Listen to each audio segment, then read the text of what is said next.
best part of my job is when I do meet somebody that upper neck is mediating most of their pain. We put that person under care and they get this superior outcome, and I've gnawed away at 90–95% of their pain, and we're 2–3 weeks deep into care and we've got a metric for success.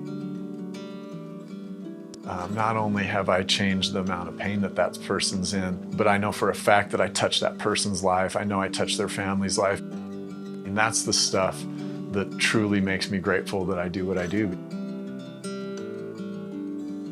The joint at the base of the skull, when it's injured, creates a cascade of inflammation, and that inflammation goes up and down. And so when I talk about craniocervical anatomy or upper neck, I'm talking about the first and second bone that holds the head up, called the atlas, just like Charles Atlas holding the world up. So people that have pain, something happened to their neck. They remember, God, I remember that happened and I hurt myself and I thought I was okay, but it seems like after that is when things started going downhill. And they hurt all the time at the base of the skull, and then their head pain grows from there. That's somebody that's very, very likely to get good relief from something like this. I use a device that takes the discomfort associated with trying to manipulate and pop around in somebody's neck like a traditional or general chiropractor would. I'm able to use a device to fix that joint and get it to heal into position. That device emits an impulse that goes through the skin and hits that bone, and I'm able to make a correction. And then ultimately the muscle holds that joint in position, inflammation goes down, and all of a sudden, hey, it doesn't hurt here as bad anymore. And you know what? I think I went a couple days without really having a headache. Starting out, one of the metrics for success that I like to use is, look, we're gonna do a trial of care. I'm gonna see you twice a week for 2 weeks, once a week for 2 weeks. It doesn't vary much from that.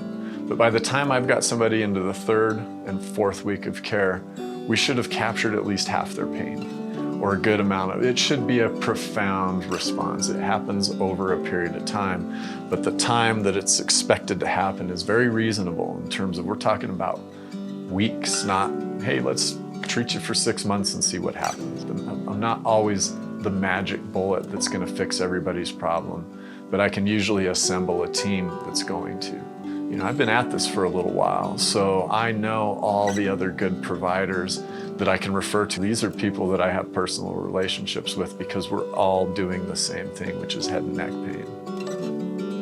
I'm telling you, this practice is as straightforward and transparent as it gets. Listen, we'll bill your insurance. If they're not gonna pay for it, or we don't expect them to pay, you pay me directly.